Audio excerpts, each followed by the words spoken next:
Baik, terima kasih atas kesempatannya. Sebelumnya, Om Swastiastu. Assalamualaikum warahmatullahi wabarakatuh. Shalom, salam sejahtera, salam harmoni.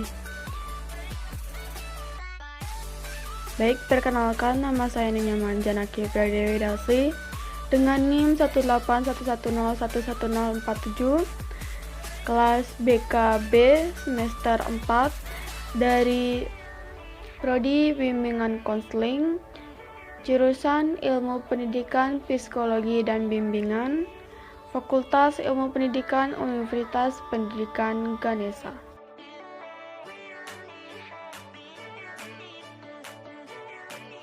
Baik, di sini saya akan memaparkan materi tentang Client Center Career Counseling. Yang di sini saya bagi menjadi 5 materi.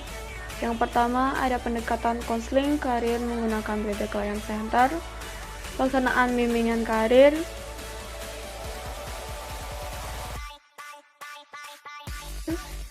Client Center, mempersiapkan peserta didik dalam karir melalui pendidikan pendekatan Client Center. Yang terakhir, sintak atau langkah-langkah dalam konseling karir menggunakan teknik Client Center.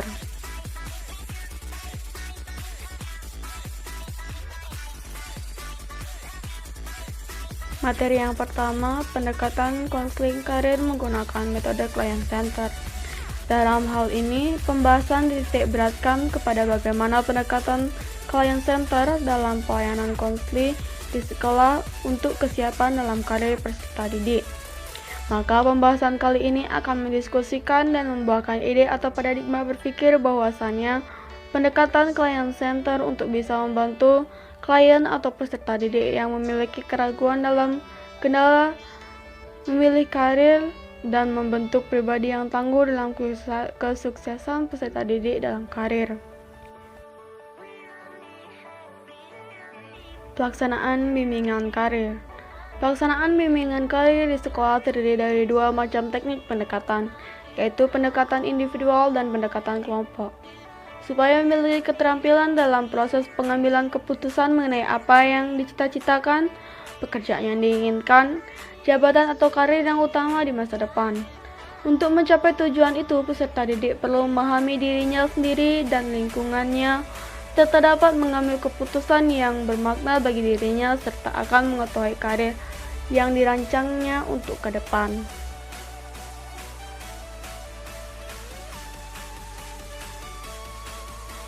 Materi yang ketiga, Client Center. Dalam pembuatan keputusan karir, konseling seringkali menghadapi permasalahan seputar ketidaksesuaian antar diri dengan informasi atau pengalaman kerja yang dimilikinya. Konseling karir Client Center membantu konseling karir dalam menghadapi permasalahan tersebut. Konselor bersama-sama dengan konseling mencoba mencari dan mengatasi ketidaksesuaian antar diri dan pengalaman konseling dengan dunia kerja. Konseling berusaha mengembangkan konsep diri dan pengalamannya terhadap dunia kerja sehingga terbentuk kongruensi di antara keduanya. Materi yang keempat, mempersiapkan peserta didik dalam karir melalui pendekatan Client Center. Kesiapan yang dilakukan peserta didik melalui pendekatan Client Center dapat dilakukan dengan bimbingan karir yang diberikan oleh konselor atau guru BK di sekolah. Menurut Bimo Walgito, ada hal-hal yang perlu diperhatikan dalam dan diberikan guru bimbingan konseling atau konselor seperti halnya paket bimbingan karir sebagai berikut. Pemahaman diri. Pemahaman diri merupakan sesuatu yang dimaksudkan untuk membantu peserta didik dalam mengetahui siapa sebenarnya dirinya. Peserta didik diharapkan dapat mengetahui dan memahami potensi, kemampuan, minat, bakat, dan cita-cita yang terdiri dari pemahaman diri, bakat, potensi, dan kemampuan, cita-cita atau gaya hidup, dan terakhir sikap. 2. Nilai-nilai. Peserta didik diharapkan dapat mengetahui dan memahami nilai-nilai yang ada dalam dirinya dan dalam masyarakat, mencakup nilai kehidupan, saling mengenal dengan orang lain, pertentangan nilai-nilai dalam diri sendiri, pertentangan nilai-nilai sendiri dengan orang lain, nilai-nilai yang bertentangan dengan kelompok atau masyarakat, bertindak atas nilai-nilai sendiri. Yang ketiga, Kemampuan pemahaman lingkungan peserta didik diharapkan dapat mengetahui dan memahami keadaan lingkungan, dan dengan memahami keadaan lingkungan peserta didik dapat mengambil langkah yang tepat mencakup hal-hal seperti yang berkaitan dengan informasi pendidikan, kekayaan daerah dan pengembangannya, informasi jabatan. Yang keempat, hambatan dan mengatasi hambatan. Peserta didik diharapkan dapat mengetahui dan memahami hambatan-hambatan apa yang ada dalam rangka pencapaian tujuan karir yang cocok, dan setelah mengetahui hambatan, maka mencoba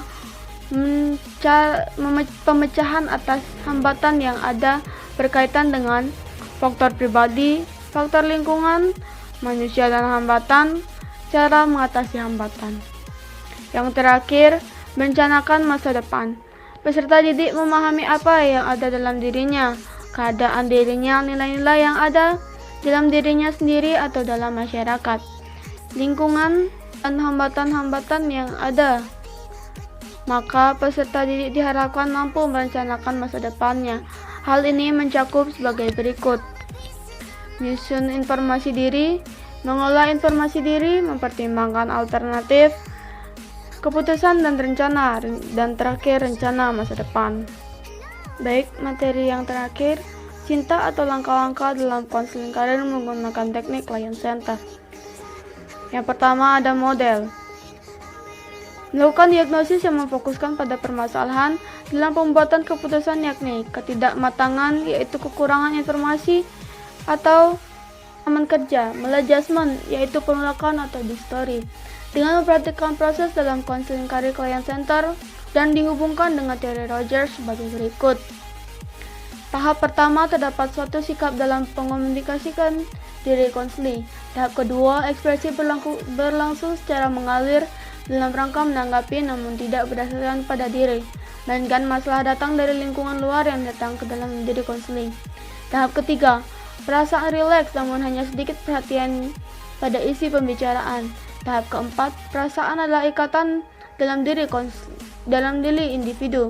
Kesulitan masih ada dalam diri individu saat mengekspresikannya. Tahap kelima, perasaan diekspresikan secara bebas dalam tahap ini.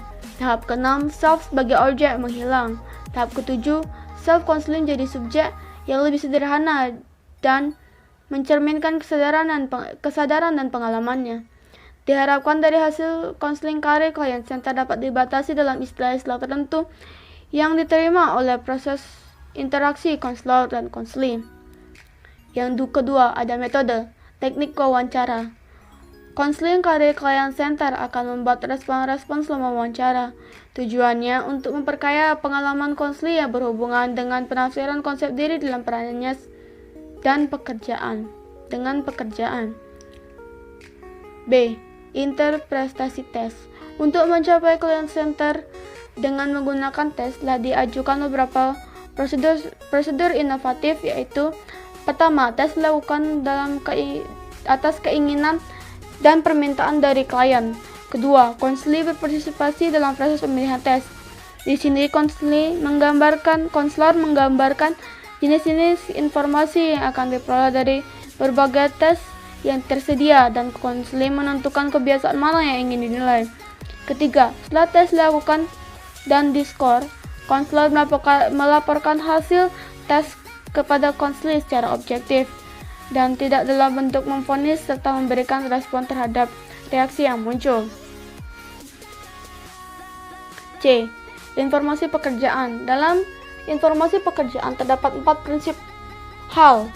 Ini sesuai yang dikemukakan oleh Peterson, yakni pertama, informasi pekerjaan dimasukkan dalam proses konseling jika diketahui ada kebutuhan hal itu dari sisi konseling. Kedua, informasi pekerjaan tidak digunakan untuk mempengaruhi atau memanipulasi konseling. Ketiga, cara paling objektif dalam memberikan informasi pekerjaan dan cara yang memaksimalkan inisiatif dan tanggung jawab konseling adalah dengan mendorong konseling untuk memaksimalkan inisiatif tanggung jawab konseling untuk memperoleh informasi dari sumber aslinya, misalnya jadi penerbit atau pekerja. Keempat, sikap dan perasaan konseling terhadap pekerjaan boleh digunakan dan ditangani secara terapeutik. Baik, di sini saya akan sedikit membacakan kesimpulan yang saya dapatkan dari pemaparan materi yang saya sampaikan. Berdasarkan pemaparan sebelumnya, jelas bahwa perlunya adanya pertimbangan pendekatan yang dilakukan kepada peserta didik selain dari pendekatan kelompok dengan client center. Ini akan memudahkan peserta didik terarah kepada karya yang tepat sesuai dengan potensi, bakat, dan keinginannya. Selanjutnya, konselor sangat berperan dalam kesiapan peserta didik dalam memilih karir sesuai dengan kemampuan. Hal tersebut dapat dilakukan dengan bimbingan karir. Dan yang terakhir, adanya beberapa hal yang perlu diperhatikan dan diberikan guru BK atau konselor, seperti halnya pakai bimbingan karir, yakni pemahaman diri, nilai-nilai, pemahaman lingkungan, hambatan dan mengatasi hambatan, dan rencana masa depan. Sekian pemaparan materi yang dapat saya sampaikan. Terima kasih atas kesempatannya. Saya tutup dengan terima kasih. Om Santi Santi Santi Om. Wassalamualaikum warahmatullahi wabarakatuh. Shalom, salam sejahtera, salam harmoni.